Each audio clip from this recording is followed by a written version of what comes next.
Hey, good morning. It's Jack from Jack Gately Real Estate and the Online Real Estate Academy. I've missed you. I know I posted the market updates on Monday, but I had some personal stuff I had to do last week and I missed you. But I'm back. I know you missed me and I missed you. And I'm back because today we have a huge CPI inflation or CPI, if you want to call that, release, which is at 8:30 this morning. 8:30 this morning, and this is a very, very important inflation number for the market as we look to potential rate cuts, maybe in June or July, or is it going to be next year? It seems like, as I've said before, the goalposts keep on getting moved farther and farther out. If you had listened to the conventional wisdom in late of 2023, we would have already had like 3 rate cuts by now. That hasn't happened because I don't know if you're noticing here, but we have a situation where expectations keep getting pushed off into the future. And if you look at the headlines today, crucial report Wednesday is expected to show little progress against inflation. Now, it might be that today's report does show progress, right? They're setting the bar very high. From the expectation point of view, they're setting the bar very high. And who knows? Inflation could be tamed more than expected. But the simple fact of the matter is, when you look at the inflation chart for the CPI, let's bring that up right here. And I know this goes back 20 years or something, so it's a little hard to see, not zoomed in that much. But when you look at this chart, since June of last year, we see this huge run-up in inflation starting when May of 2020, just a few months into a certain presidency. And you can see inflation booming, and then it starts to come down. Now, remember, inflation is cumulative. So it's not going away. It's just not growing as much as it used to. And once you have 8.6% inflation, 9.1, that doesn't just evaporate and prices don't go back down typically. So since June of 2023, we've been moving sideways on this number at about 3% or 3% plus on the CPI. And that basically means that we're not headed towards the goal that the Fed set, which was 2% inflation, approximately plus or minus. And they use a number of different tools. CPI is one of them. They have PCE. There's a whole mess of different tools that they use. But no matter which one of those charts you look at, the progress towards 2% inflation has stalled in the last several months. Almost like 10 months. How long ago was June? That was like 10 months ago, wasn't it? 9-10 months ago. Progress has been stalled, clearly, as you can see on this chart. And so the worry is, and we're going to join Rick Santelli on CNBC in just a minute when he brings us these numbers. The worry is, if they start to cut rates now, will that bring back inflation just like it did in the 1970s? Because if you read CNBC again, they can't get it wrong again. Economists are increasingly uncertain about Fed rate cuts this year. Jack, where have mortgage rates been recently? Let's bring up mortgage rates. Mortgage rates have been hovering between 6.9 and 7.1 for the past month or so. So right around the 7 area, depending upon your credit rating and all that other, but 30-year fixed, just about 7. And if you look at Lance Lambert, he says that the spread between the 10-year bond, which basically sets mortgage rates, and the 30-year fixed, yesterday was 270 points. So I actually broke out a chart. Let's see if we can show this to you here. The spread is typically, over the last 20-something years, about 180 points. So theoretically, we could still see the bond go up and rates come down, or rates stay neutral, because the spread between the bond and rates is artificially higher or skewing higher than normal.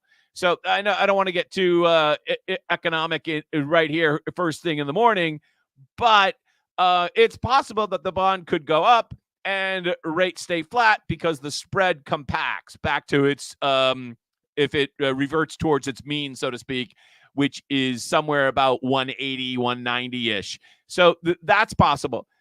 I'm going to tell you, after this data point, which is going to come very soon here, we're going to cut to Rick Santelli in just a moment.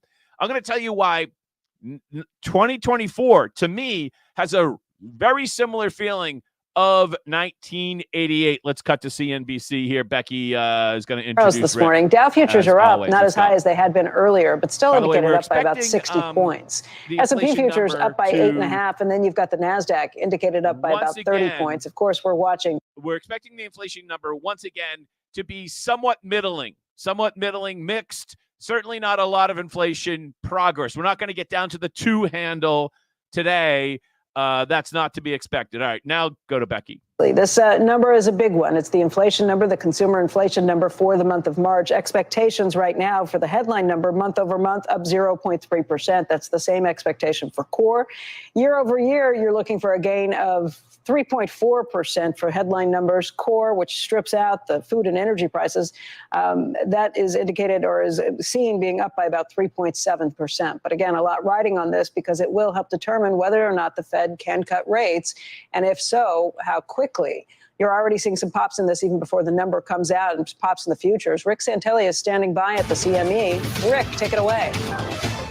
Yes, we are looking at yields popping up, and we are very close to the number here. They should be populating on the screen. This is, as Becky pointed out, March Consumer Price Index. The headline number expected to be up 0.3 is hotter than expected. It's up 0.4%, which equals our last look. And, of course, to look for a higher number would be August of last year when it was up 0.5. But in between, we're as low as 0.1 in October of last year. This doesn't seem like it's cooling very quickly here. 0.4 if you strip out food and energy. Back-to-back 0.4s last month as well. As Becky pointed out, we're expecting 0.3.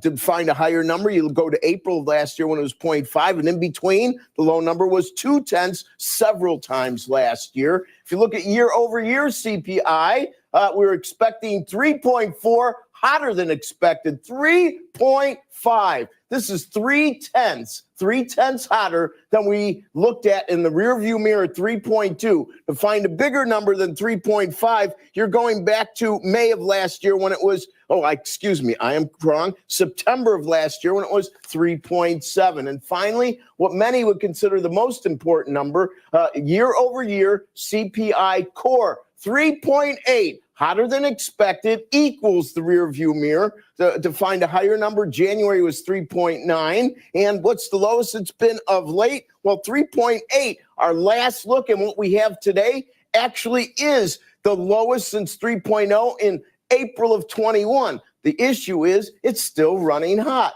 Now, many don't cover the indexes. To me, this is very enlightening. If you look at the non-seasonally adjusted headline CPI index, started in 1913. It's coming out today at 312.332, which is another all-time high, meaning if you go back to 1913, you won't find a higher number. And on the CPI core index, which is seasonally adjusted, the number here is 316.7, and that also is the highest ever, but this series was started in 1957. Interest rates, they're basically playing with 4.5% on a 10-year. We see pre-opening equities, Dow futures have dropped to about 350 points. I am sure that the percentages are moving, and probably Steve Leisman will point that out. The June had popped back up above a 50% chance only slightly before the number, and I'm sure he will give us our updates. Becky, back to you. All right,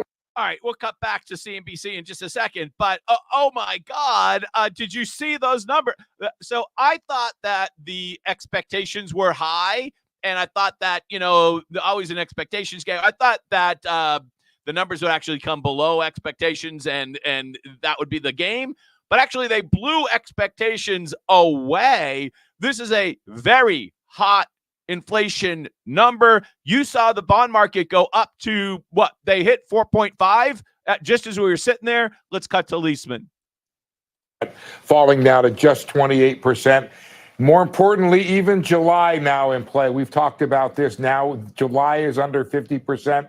And if you give me 1 second, I can tee you up with where the market is looking. Guys, if you can put up that January 2025 Fed funds contract, mine is going to have to adjust here for a second, but we were looking for, now we're at 483. So we're just looking at 2 rate cuts this year, just about would be the odds on bet. So we've gotten rid of 1, and I think we're toying with getting rid of 2 of them. Got rid of 1. We were expecting 6. Remember that? Remember that 6? Yeah. Was perhaps going to be a hot number. We got the inflation relief in places where it was predicted. The used car prices came down, new car prices came down, airline fares came down. All of that was as expected, which is kind of what makes this number a bit worrisome to me, because you didn't even have it in food. A bunch of it was energy, but also motor vehicle insurance, motor vehicle repairs. That was a big part of it. You were consistent when it came to owner's equivalent rent. That came down last month to 0.4. It was 0.4 again. So have to probe a little deeper, Becky, to see what. By this chart that you're seeing on the screen right now, 10-year note at 4.4, that's your mortgage rates going up. So that's the market's view, and I think it's correct. All right, let's follow up with the market view again. Joe, I want to bring you in just to talk about what you're seeing. Is the market reaction justified when you have a number that's 0.1% higher? I mean, this basically, we were looking for confirmation that this was a seasonal issue, a one-off. 3 months in a row does not suggest that. Well, no. In fact, I think our theme has been we would make progress on inflation this year, but it would be sticky. And we also believe the inflation is sticky now. Okay, it used to be transitory. Now it's sticky. Going back to the original chart that I showed you at the beginning of here, this chart shows us that we're not making progress towards the inflation goal. And if we're not making progress towards the inflation goal, it doesn't make sense for the Fed to cut rates. And then there's this other factor as well, that there does seem to be an increasing disconnect possibility between the 10-year and what the Fed does. You might find at the end of the year that what the Fed does has very little to do with what the 10-year does, and therefore subsequently mortgage rates. Is that inflation is going to come down over the rest of this year? Well, I think, first of all, I just want to put it in perspective that we did the big fight. We got inflation down below 4%. I think everyone has known that this last bit is going to be the most challenging bit, getting inflation all the way down to the Fed's target of 2%. If you go back and listen hard to what Powell has said, he said, I'm going to hold rates longer than people expect. And, what we're seeing is the market now realizing, they're going to have to hold rates longer than we were initially expecting. And I think that's because we did actually anticipate this kind of stickiness that we're seeing. I don't think there's anything in this report that I'm seeing that's telling me exactly why on this initial look, what's going on here that it's higher than expected. Everything seems to be going in the directions we expect, but maybe not as fast as we were expecting. It's actually not going in the direction it has stalled, and if anything, it's going back up. The labor market is still strong, the economy is still strong, and so that's why the Fed's keeping their eye on the inflation prize. EJ, let's talk about that. We may be facing higher for longer, but look, there are questions about whether inflation is a harder. This is guys like one of my favorite economists. Listen to what he said. That is starting to bubble up again in other areas. Commodities leads to increases in food prices, increases in manufacturing, and that in turn could lead to higher, even core inflation down the road. Certainly, and frankly, I'm not sure why anyone was really surprised by this number. 3.5 was exactly in line with my expectations, and it's not because I did anything special. I simply looked at the data coming out of commodities markets, coming out of the Treasury, coming out of the bond market, and it was very clear we were going to get a hot print today. It's amazing how the goalposts, by the way, keep moving. first inflation was transitory, then it was trending towards 2%. If you simply annualize the monthly data ever since June of 2022, it's very clear we were never trending towards 2%. We have been trending towards 3% plus. We've arrived there. There's no indication we're going any lower, because if you look at what's happening with the money supply relative to the size of the economy, it is growing much too fast. And as long as we have that pattern out of the federal government, we're going to continue to get these very hot inflation prints. And by the way, the first couple months of the year, these high readings were blamed on things like, oh, it's just seasonal adjustment, or it's one-off increases in this category, that category, whatever the case may be. We should point out core is running hotter than headline, and both trimmed mean and the median CPI are running hotter than core. In other words, these are broad price increases because it is the dollar that is losing value, not one specific commodity, item, or service that is increasing in price. Let's bring up the futures board again, because I want to show folks what happened since we got this number. Let's just summarize what EJ and Tony just said, that last economist. He just said that the money supply is growing at a rate which exceeds the growth of the economy. And when that happens, the dollar gets weaker. The dollar gets weaker. And as a result, you have inflation because the dollar doesn't buy as much as it used to. And most of that is driven, as Mr. Antoni said, by reckless government spending. You can see this coming. In fact, I just watched a video with Michael Zuber, and this was earlier this week. He did a great video about commodities, which also Antoni mentioned. And he had this guy that does this video about commodities. It was painful to watch, but it was very informative. It wasn't as nearly entertaining as this live stream, but basically he showed how lots of the commodities were going up. Cocoa, like chocolate, which, chocolate was going great. A lot of the commodities headed really, really high, and that is driving or that is a symptom of the fact that our dollar is worth less than it was before. So what does this mean? If most of the people who watch this channel are real estate professionals in one way or the other, and there really seems to be no denying it, that maybe not tomorrow, but on the risk is to the upside on interest rates. I remember I went to that event earlier in January, and the mortgage guy that got up and spoke about in front of like 2,000 real estate agents said, hey, we're going to go back to somewhere in the low 6s or 5% interest rate. And I was like, listening to that was in January. I was like rolling my eyes. Are you high? And the risk is actually, I hate to say it, more like 7, well into the sevens, well into maybe even 8. So earlier this week, Jamie Dimon, who is the world's, or at least the nation's most famous banker, runs JP Morgan, right? Said warns interest rates could soar above 8% and throws doubt on the soft landing concept from the Fed. And we also had Neil Kashkari saying that the bank cannot stop short on inflation. In fact, he just said this earlier this week. In other words, no rate cuts. You had Austin Goolsbee, who is typically a dove when it comes to fighting inflation. He was like, maybe we should start cutting rates. He said that on Monday. I think based upon this number, he's going to have to. The doves are probably going to cash it in now, and they're not going to be able to say we need to cut rates anytime soon. So let's just hit refresh on the CME tool here for the rate cut tool, accept all cookies. And let's just see what the new number here. It was 6.1%. It's loading. It's slow. Sorry about that. It was 6.1% for a rate cut next month. Sorry, it's taking a little time. We'll let it load up. And I'm going to imagine that number is going to go down as the goalposts get pushed farther and farther away. I want to talk about why 2024 seems to me to be like 1988. And I'm going to tell you why that is. And we're just going to see if the rate cut tool thing, it's not working. Why that is. In 1988, and I'm old enough to remember 1988, you had George Bush, who's running for president, basically running for Reagan's third term.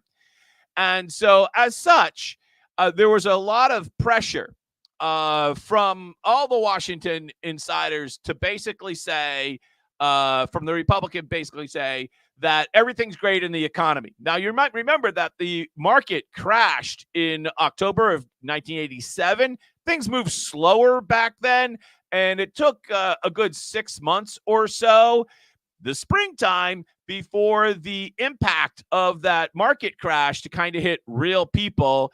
And that started to show up in the spring of 88. But nobody wanted to admit it. Nobody wanted to admit it because, from a political point of view, they had the presidency on the line. Now, the nominee for the Democrats was soon to be Massachusetts' own Mike Dukakis. And he was running on this concept of the Massachusetts miracle. Things were great in Massachusetts. He could make things great in the rest of the country. And so he also had a important impetus, the presidency, to say that the economy was going great. It's an election year, right? Just like this year is an election year for the presidency. And so official Washington, in other words, the Federal Reserve, everybody did everything possible in 1988 to say that nothing was wrong with the economy, that market crash that we had in October of 87, oh, that's nothing. Don't you worry about that. And that's kind of seems what I see here, right? Nobody really wants to admit the truth of what's happening, and everybody's going to do everything possible to make it look like it's okay, that we're struggling with we're struggling with it, and it's going to be fine. It's just a struggle. It's transitory. It's sticky. And then I distinctly remember after the election, Bush won, as you know. After the election, there was kind of like the whole nation kind of like, okay, thank God the whole election is over. And then literally like January 1st, 1989, year Taylor Swift was born, 1989, January 1st, is like somebody just flicked the switch and everybody lost their job. 89 was a really bad year because all of the economic decisions that we should have been making in 1988 were basically held off, and then it all hit, the fan in early of 89. 89 was a really bad year. And I'm really fearful that that's the same type of psychological thing that we're looking at come 2025. But basically, everybody's pushing this off until next year. So, and that's when things could get really tight. Look at how things have changed on the target rate for probabilities for a May Fed cut. So before the numbers came out this morning, it was about 94% no change and 6% change. Now it's 97% no change and 2.7% hike. This Fed tools actually moved to a hike. Let's move to the June number. The June number, this has just flip-flopped. This June number is also just flip-flopped. It was about a 50-50 chance for June. Now the market is saying, no chance. 74% say the Fed is going to stay the same in June. Wow, that is an amazing change in the market. Let's cut back to the 6 box. Futures are down 400 points. That's a swing of 450 points from when we got this number 17 minutes ago. S&P futures off by 61. The NASDAQ indicated down by about 229. Joe, let's get back to you and just take a look from a trader's perspective, from an investor's perspective. Yeah. Is this something that is a knee-jerk reaction? Is this a complete overhaul of how you look at things? Because we're still talking about a pretty strong economy in a lot of other areas. Does inflation eclipse all of that? Well, again, I think you have to certainly keep it in consideration. I mean, I think hearing all the perspectives just the past few minutes, I think what we will continue to see is a reorientation in the financial markets and respectfully of policymakers that rates are going to remain higher for longer. Now, again, this is from a firm, Vanguard, that we've done research for 2 years, arguing that rates were not going to test the global financial crisis era, that those days are behind us. And for a number of reasons, we're going to have a higher interest rate environment. That's good for fixed income investors. The equity market is fighting. I think it craves lower interest rates. I think we're seeing some of that reaction potentially today, the adverse reaction to that. But when you zoom out, rates are going to be higher, and the Federal Reserve is not as restrictive as they think. They are restrictive. But again, so I think what we will see is a reorientation, if this data continues, of cuts being continued to be priced out.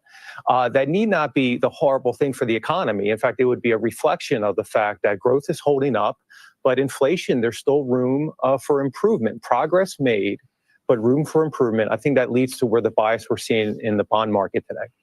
Okay. Joe, Rick, Steve, Betsy, EJ, I want to thank you all for being with us. All right, so they're going to wrap it up. I just want to bring you back to the chart that I've shown you before. What the Fed wants is a soft landing, and that is low inflation and economic activity. And what we seem to be getting is something that is much more like high inflation, or at least higher than normal on the right-hand side of the inflation chart there. And possibility, and I'm super worried about this going into 2025, especially when you look at these job numbers. The job numbers seem to be inflated by part-time jobs. When you look at the job numbers, they're not really regular full-time jobs. They're DoorDash type of economy jobs, except in California, where basically they've outlawed, any job that's worth $15 an hour in California, they just outlawed that job. Yeah. So I'm really super worried that we might move to something that's a little bit more akin to what we know as stagflation, high inflation and lower economic activity. So let's stay tuned. We'll keep you posted. Thank you so much for joining us today. By the way, I have a short that I'm going to make right after this video about the National Association of Realtors. So make sure you watch that. That'll be coming out later this morning. We'll keep you posted. I'm Jack Gately from Jack Gately Real Estate. Thank you so much for watching. Spend it now, because tomorrow it's going to be not going to buy you as much, right? All right. Thank you so much for joining us today. Bye-bye.